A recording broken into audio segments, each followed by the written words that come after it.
Hello, everyone. Welcome to another episode of Music with the Maestro. I'm Anthony Blake Clark, the Director of Music for Baltimore Choral Arts, and I am thrilled to be joined this week by two luminaries. We have Sir James MacMillan, a really celebrated composer, and Christopher Bell. So welcome to the two of you. Thank you so much for having a conversation with me. Great to be here. Yay. I'm really excited to talk about Cantos Segrados, but obviously all things music and particularly choral music with you too. So first of all, I just wanted to ask each of you what's coming down the pike for the two of you. I know that despite lockdowns and social distancing, etc., I'm sure you're filling your time with great and meaningful things, and we want to know about it. So what's going on in your world? Well, I've written a lot of music during lockdown, a lot of choral music, it has to be said, and which is great in one level, but one wonders when these pieces will ever be performed, of course, because it seems to be the choral singers as well as the brass and wind players that will be the last back, for reasons that have been well rehearsed, I suppose. But there is something on the horizon, and we certainly hope that some sort of normal music making will slowly return, including for the choral singers. So at the beginning of the year, I finished a big piece, a Christmas oratorio, which is for a full evening's work. Then I wrote a piece for an orchestra in the West Coast, an orchestra and choir in the West Coast of the United States, a setting of a wonderful poem by Dana Gioia, the great American poet.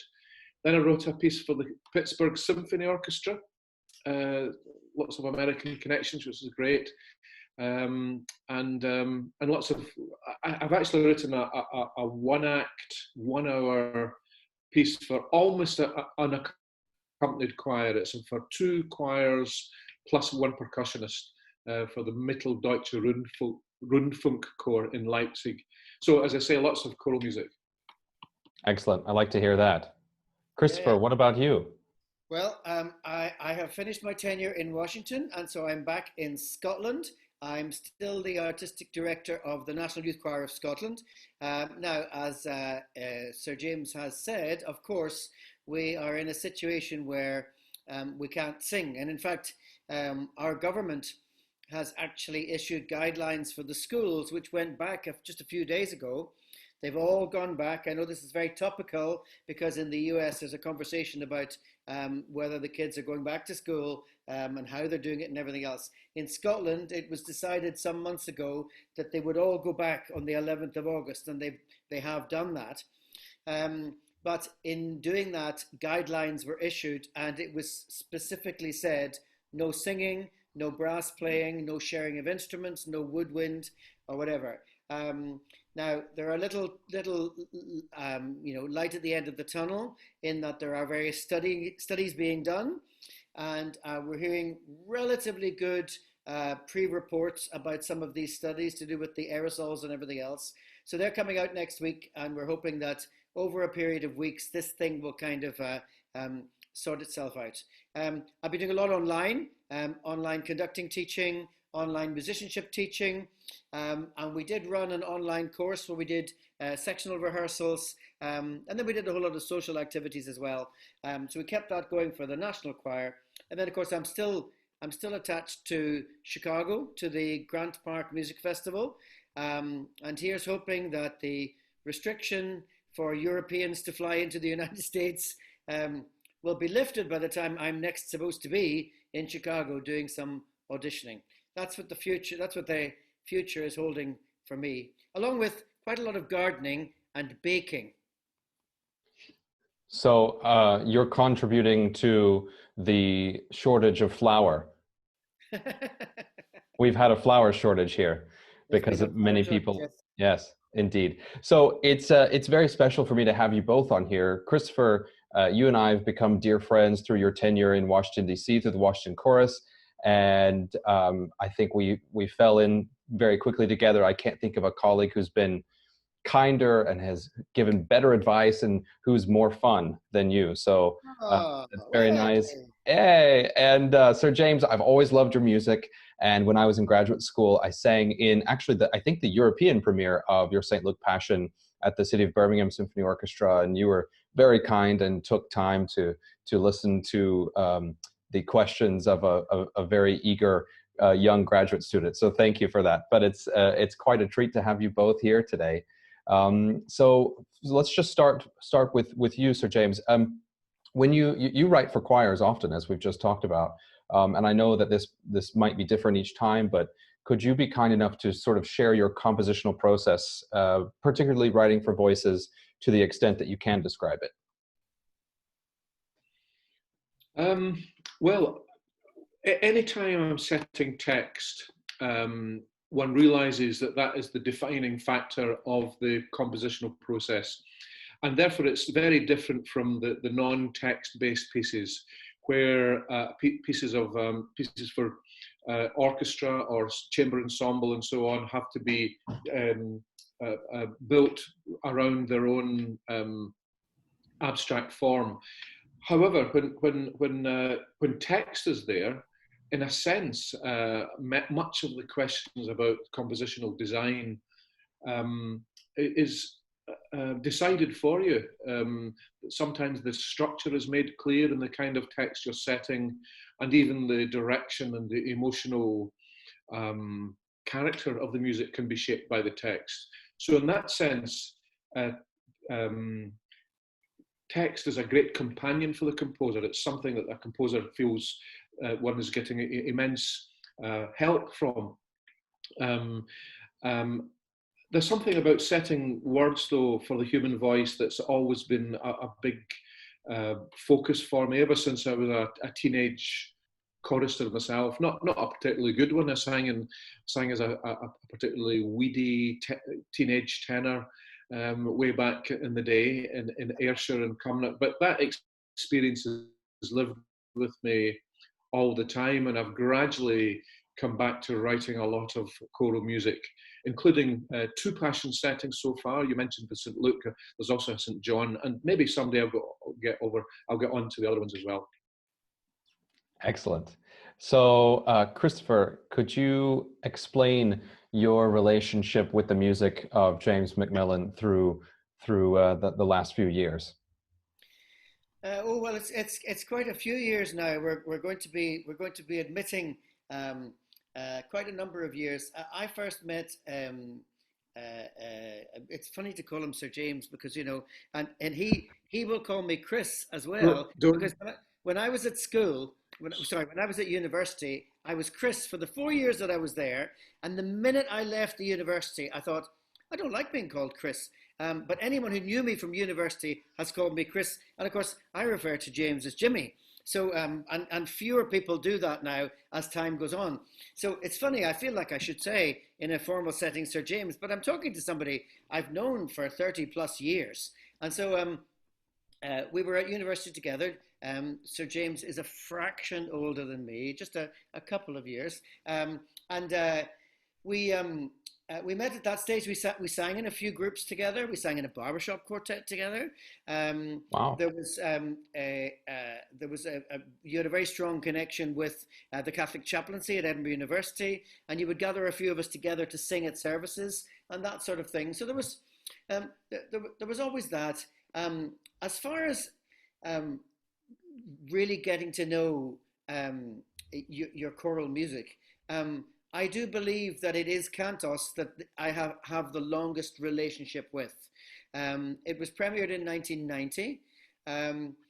I don't remember if I was actually at the premiere because it was in Old St. Paul's Church by a choir that I know. I was at a performance of it in Old St. Paul's, but I don't recall it being the premiere. So I think maybe it was a performance maybe a year later, a year after that. I just don't remember. But I remember being quite quite startled by the piece. And then I was asked a couple of years later to prepare a choir to sing it at the Edinburgh Festival. And then a couple of years later, we went to Australia and did it. I asked you to write an orchestral version of it. And we did the premiere of that in Glasgow Cathedral. Then we went to Australia and did a couple of performances. Then I did it in Chicago, then in Chicago again, then with the National Youth Choir. And most recently, I've done it with the Washington Chorus. So, I mean, I feel I've done about 20 performances of it. But that was the first piece that really showed me the kind of choral style that you've got, and the power that's in the music that you write. One of the things that people say is, despite how tricky some of the contemporary music that you're writing is, it has a wonderful ability to communicate with the audience.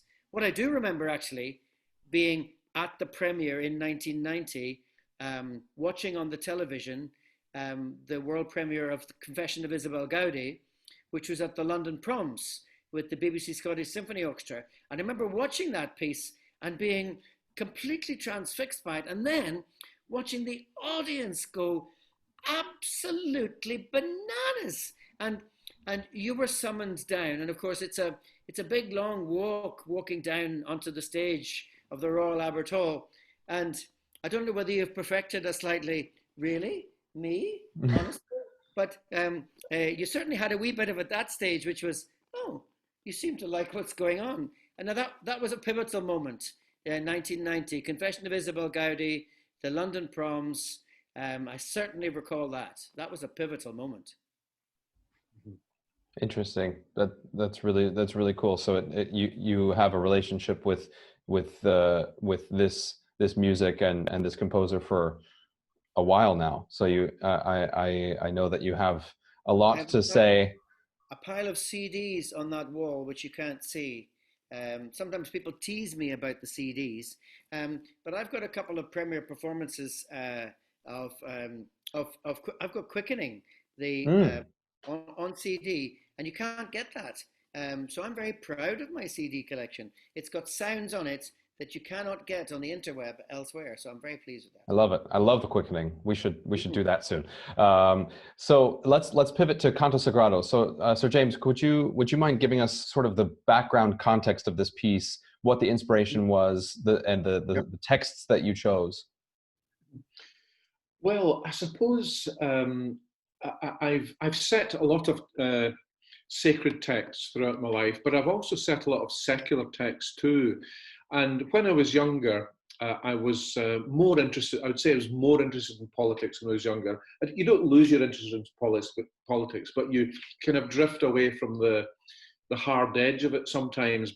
And when I was a younger composer, I always wondered if it might be possible to write a piece which was in some way political, or at least a piece that addressed something of our world and something of the world in which we live in. And also I was grappling with questions of how does one express religion or a sort of spiritual position in modernity when people tell you that religious matters are really not at the cutting edge of what contemporary art is all about. So I suppose as a younger composer, I worried about all these things. I was anxious about these things. I'm not anxious about them anymore. But Cantos Segrados was one of these pieces that seemed to bring about a possibility of writing a piece that was political and religious simultaneously. And it's because of the mixture of texts. The title in Spanish, Cantos Segrados, is slightly ironic, I suppose, because the bulk of the text is made up of quite forthright, modern, secular texts, political texts even, by Ariel Dorfman and a Mexican folk poet, Ana Maria Mendoza, all three translated into English.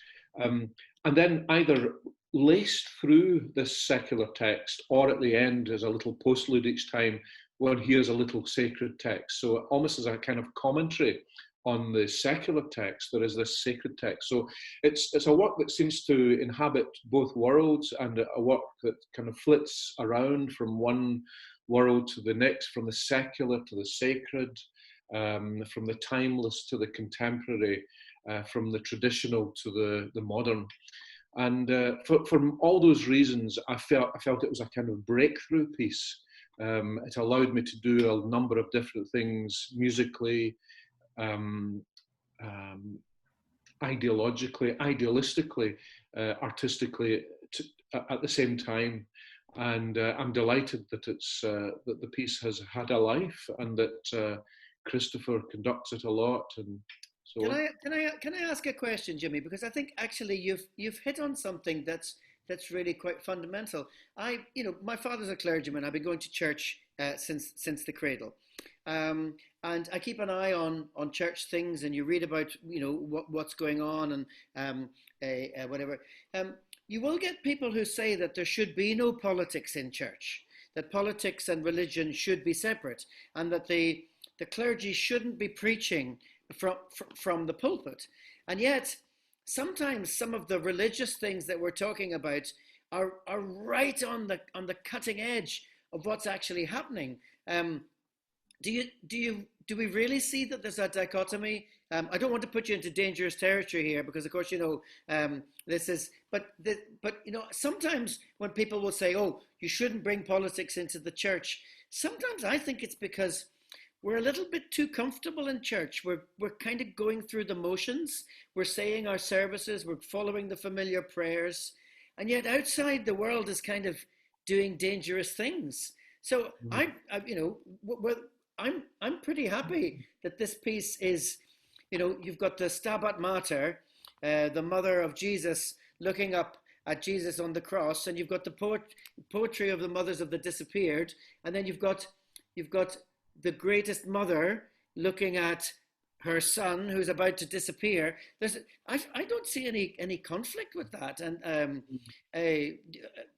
are we worried about politics in the church? I mean, not party politics specifically. They do say that certain of the churches here in England is the Conservative Party at prayer, but it's not party politics, but certainly important life things. It's hard to separate them. I think you're absolutely right. You can't really divorce one from the other, and the churches need to be talking about the issues that the world sees as vital and important, and sometimes those issues are divisive and toxic, and the church shouldn't retreat from it. The churches shouldn't retreat from that, and need to sometimes come in as a balm, and sometimes to come in to solve situations or to make people come together. But you're absolutely right that there is a difference between the churches addressing the political situation and the churches being involved in party politics. There's a very clear dividing line there. But yes, I've lived with these issues all my life, one way or another, and I had strong views about one thing, and then changed my views a little bit. And I don't know where I am anymore about these sort of things. But that's the beauty of mellowing. We're mellowing a little bit. We're mellowing. Yeah, there's nothing wrong with that. There's a degree of moderation and calm that comes with growing old. Sir James, if you're telling me that Christopher has mellowed, then I'd like to hear some stories about 30 years ago. I can only imagine. So the first movement of Cantos Segrados, we sort of, and I'm using the orchestral version sort of as my context, because actually that's the only version I know, because of the National Youth Choir's recent album recording of it. So we sort of, it's a startling opening. There's a massive percussive element, and we're sort of right in the action of a really startling scene. Can you describe what happens here? Yes, and just on the matter of the recording, I was absolutely, I felt as if I'd been smacked in the face when I heard the first few bars of Christopher's recording. The recording's just so vivid and so alive, and necessarily violent right at the beginning. The orchestra have these hammer blows, and there's a lot of percussion playing on each hammer blow. And basically the text by Ariel Dorfman is painting a scene of a political murder and news going around the community that another one is dead, and everyone's rushing to see what's happened. And of course, the terrible discovery that it's the son of a particular mother, the mother that's speaking in the poem, and so on. And a scene that is repeated probably all over the world in a way, although it had a very potent connection with Latin America at the time of the poetry had been written. But it's something that happens in every age, I suppose, and something that one has to say will probably happen in every age and in every continent. It's part of the human condition. I'm afraid that there is violence and there is heartbreak. And composers and artists have to embrace that and I think, have got to be ready to be able to express something of that shared heartbreak in word and in music. And that's where the religion comes in, because at some point in the first movement, the Latin text of the Requiem Mass begins to exert itself, and so there is a deeper reservoir of human experience right at the heart of the liturgy that seems to grow out as a kind of balm or some kind of solace at the end of the movement, and similar approaches happen in movements 2 and 3. So maybe we should just begin maybe halfway through this movement so that our audience can hear exactly what you're describing. So we'll let people give it a listen now.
She's basically saying, "Let me take my son away, because if you get him, you won't give him the funeral he deserves, and you might dismember the body or all sorts of horrid things. I want my son. I want to take him home. I want to give him the funeral he deserves." And then at the end, you get the lovely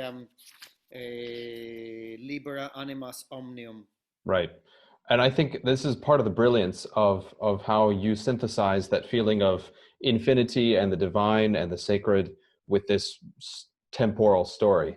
I think it's wonderful, and the ending, the libera, is like you said, it's solace, but to me, it's also maybe perhaps her prayer, and you sort of see that as part of the storytelling. I think it's brilliant. Thank you. So maybe let's describe for us the second movement, and sort of your thoughts on the second movement and how it came to be, and what it means for you. Yes, well, I mean, this is a different poet this time, Ana Maria Mendoza, who no one really knows very much about, but we think she may be Mexican. And her poetry was translated by an old friend of mine, Gilbert Marcus, who was in the Dominicans for many years and was very interested in that part of the world. The second movement begins with the Latin. So the sacred text begins, it's a hymn to Our Lady, as it were, in the background. And over the top of this, one begins to hear the vernacular words. Originally they'd be Spanish, but here they are translated into English.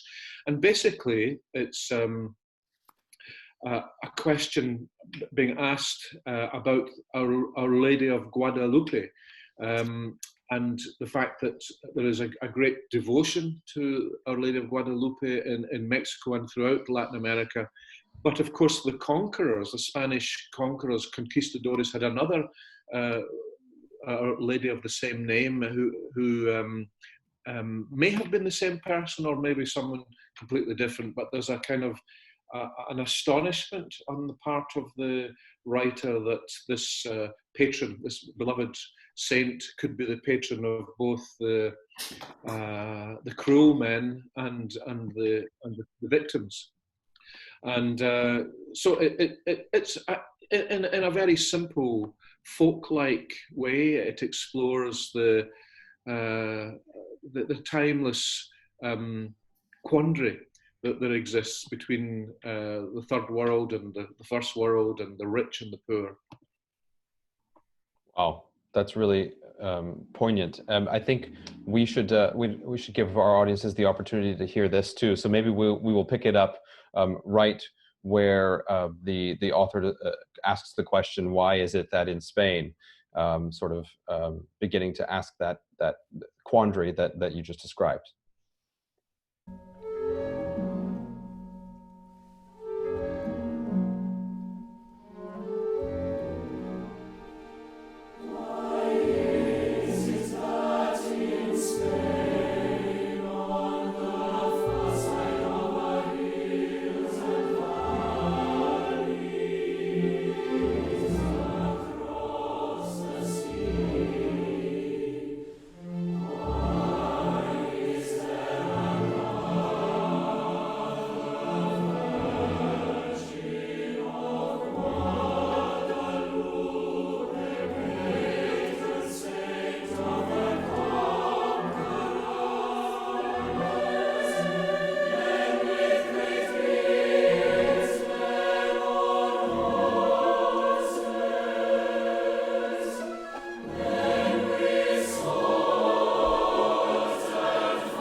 So then we move on to the third movement, and maybe you'd be kind enough to give us a little bit of a background into that before we listen.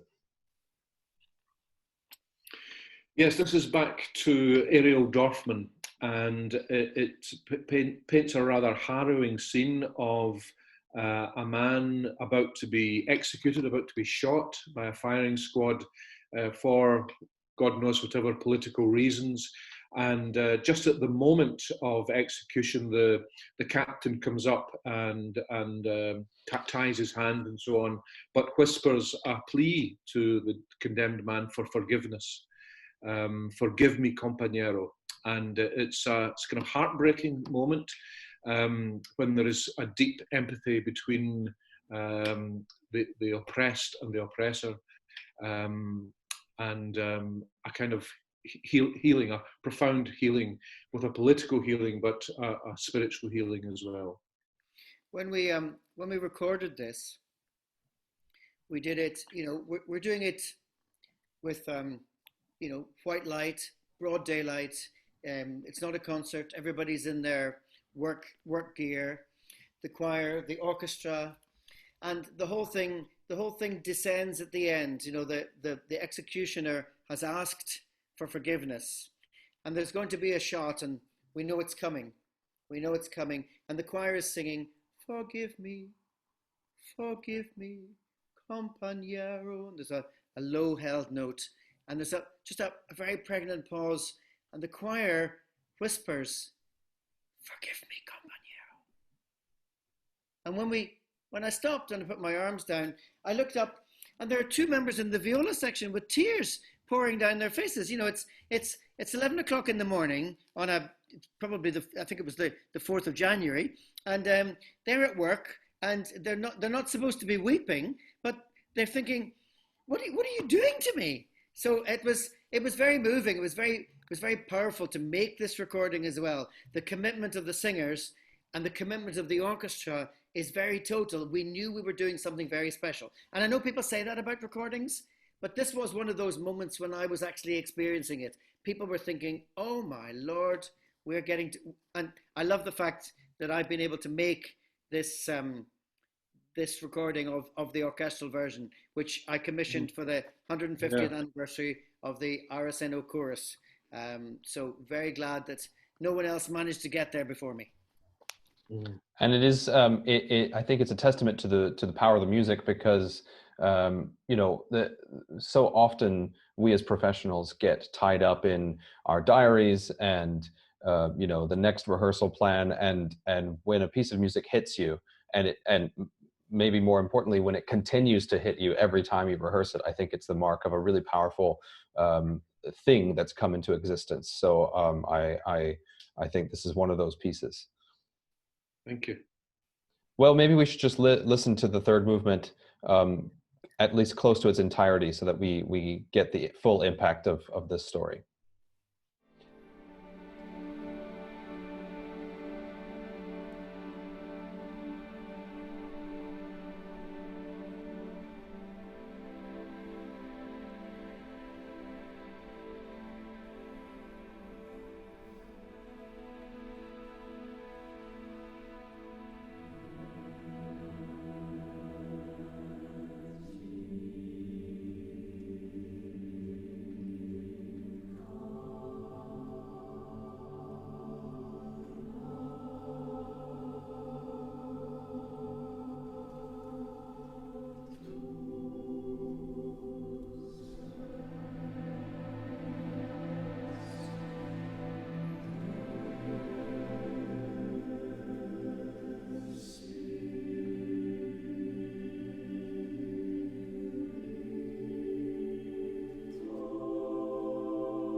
So one of the things that I think is very thematic in modern choral composition, or at least it's been the theme of my summer thinking back on it, is comparing the suffering of Christ to either marginalized people or the human condition in general. I can think of David Lang's The Little Match Girl Passion.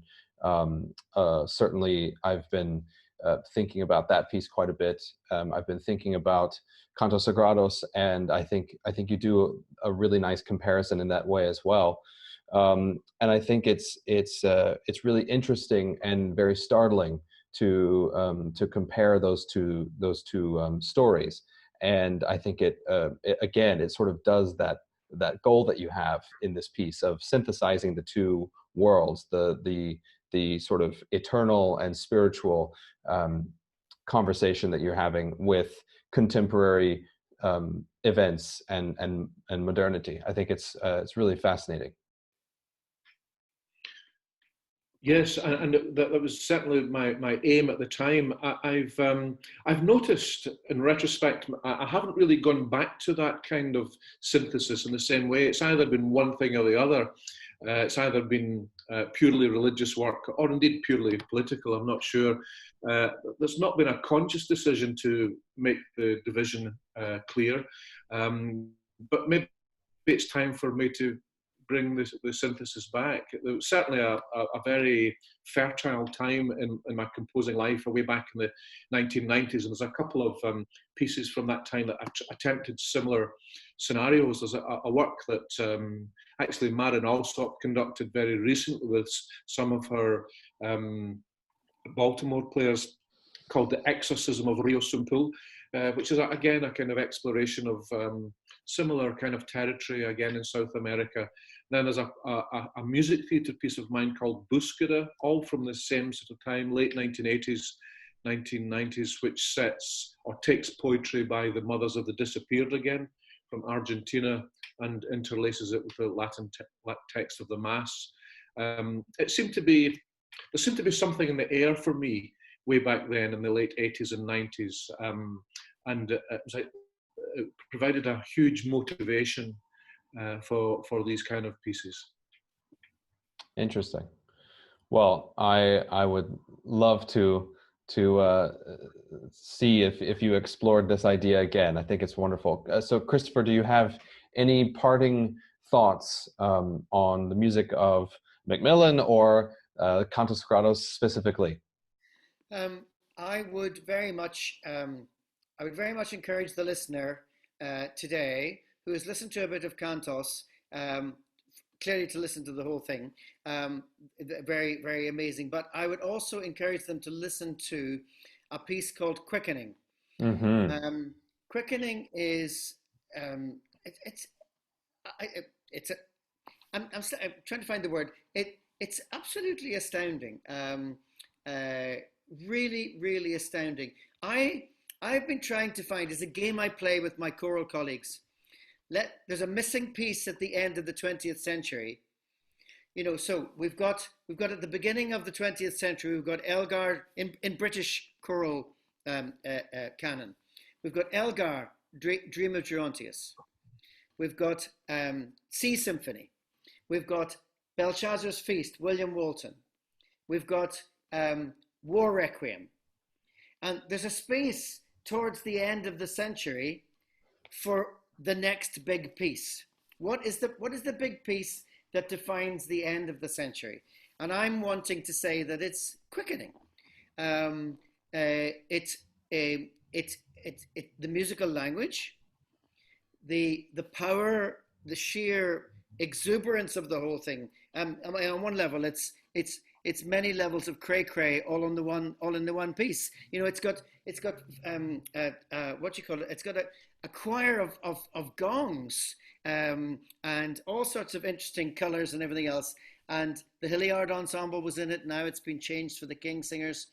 But it's dealing with a very, very crucial subject, which is the moment that life begins, quickening. And because of that, so many people have difficulty with the right to choose, the right to life, and that very, very difficult subject. And so it's bringing all sorts of ideas in that. I think quickening is that piece for the end of the 20th century. And so I would love to say MacMillan's, it's odd to say that with Jimmy sitting there, but MacMillan's choral music is very powerful, wonderfully communicative.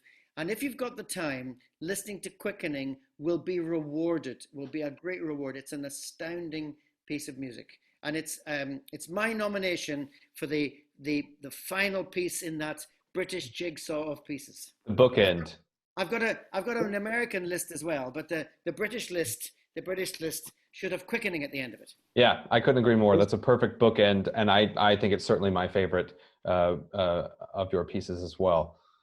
Thank you. It's very kind of you to say that about, as Christopher said, originally it was written for the Hilliard Ensemble. Of course, the Hilliards have now split up. Another opportunity arose last year at the Edinburgh Festival for it to be done again. And I took the opportunity to rewrite some of it. So instead of the 4 male soloists, there are now 6. So that and I wrote that for the King Singers. Of course, that's 2 countertenors, tenor, 2 baritones, and bass. But it can be performed in both ways now. Just there's an extra version of it now. Wonderful. So James, I just want to quickly let you summarize if you have anything else to say. But if you don't, I'm so thankful that we got this time to explore this piece with you. But yeah, any parting words? Well, it's been great to speak to you both and to retread my steps a bit through Cantos Segrados, which remains one of my most significant pieces. It was a turning point in many ways.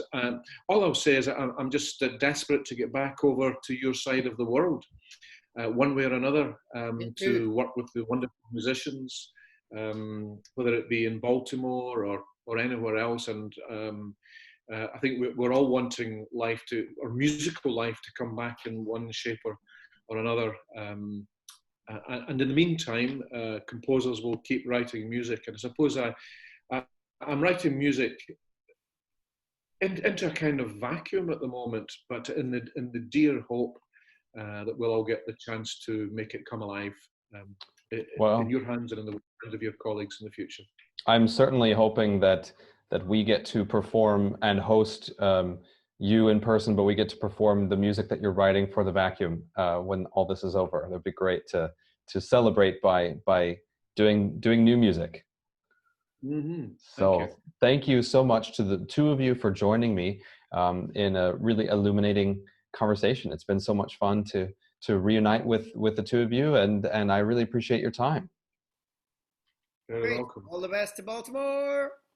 So definitely stay tuned for next week. I think we're going to do a broadcast of our Duraflé Requiem performance from 2017, so you don't want to miss that. And again, thank you so much for joining us, and keep the music going.